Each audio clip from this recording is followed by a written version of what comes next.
Have a nice day. Today is Friday and we are going to share with you, my friend, the basic parts and accessories of an angle grinder.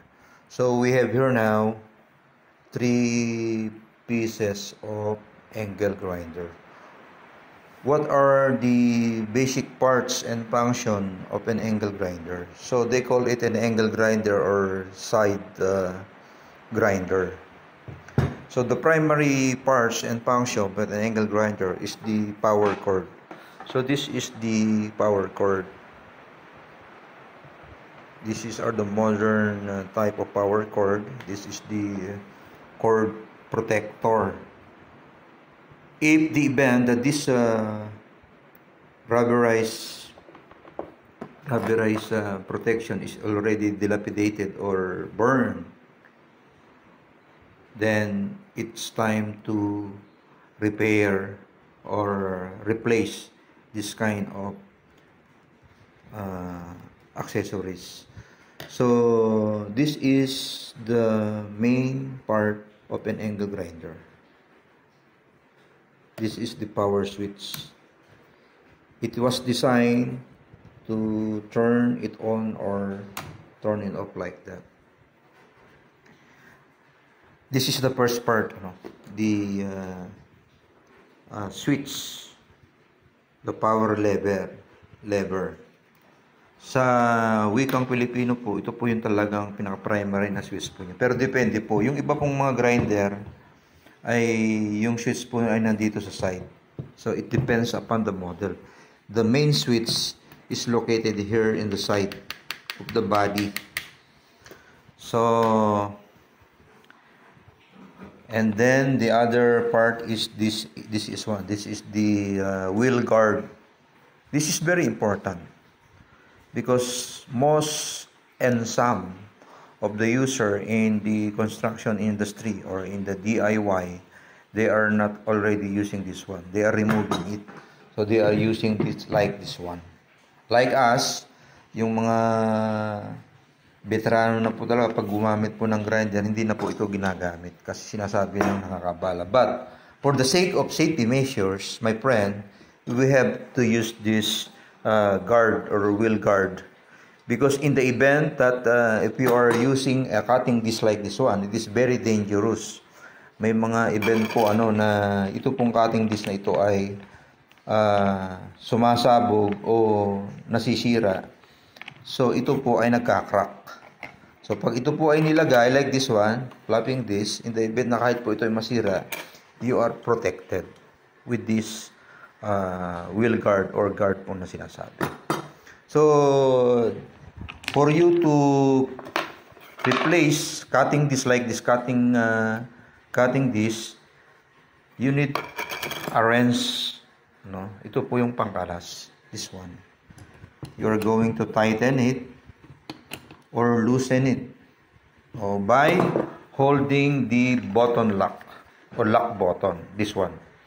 Because this is the second part of the angle grinder, in which you need to know about this lock button. This is very important, my friend, because this primary handle has a button, lever, or trigger connected to it.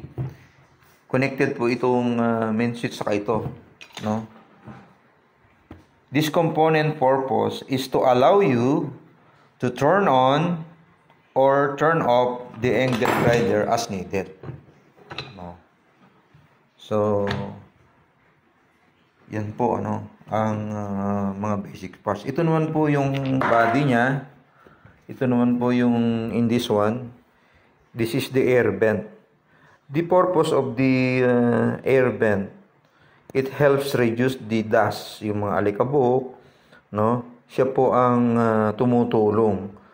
Dahil pag example, tayo po ay nagpapalis ng metal using grinding disc, dito po ang function po nitong air vents. Ito po yung nagbibigay po ng hangin.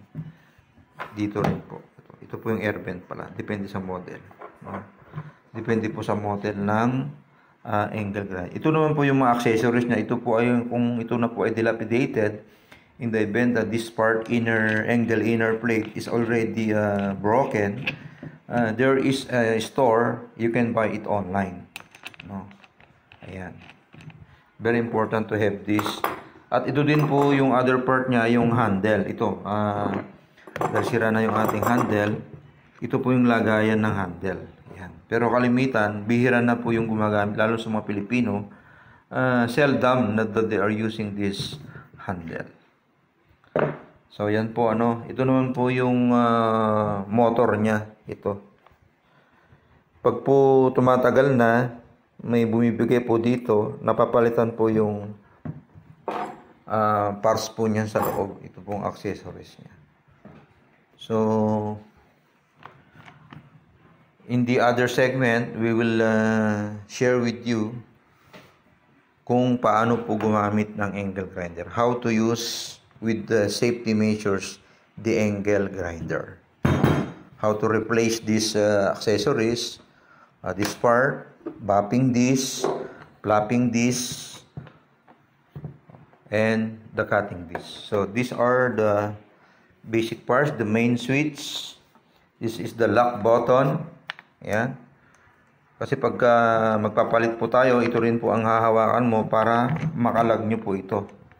This one. This is the handle, the body, inside the motor. Ayan. This is the grinder inner plate or grinder nuts. This is the wrench. This is the wheel guard. So, ito naman po, ang model niya. Ito naman po yung air vent po niya. Yung iba naman pong model, dito po yung air vent. Dito sa lugar po ng motor ng angle grinder. So, the purpose of angle grinder is for cutting wood, cutting metal, cutting stone, tiles. Ginagamit din po ito. Marami pong ginagamit po ito sa lahat. For industrial and construction use and or emergency use. So in the next segment, brother and sister, we will teach you how to use properly with safety measures ito pong angle or side grinder. So the purpose of our program, of our segment, is for adding additional information or FYI. So if we gave you an important information, so please don't forget to subscribe and hit the button so that all new segment of our channel, the Albatros Stories, construction tips, knowledge, theoretical, and travel. So sa susunod pong segment, magandang araw po sa ating lahat.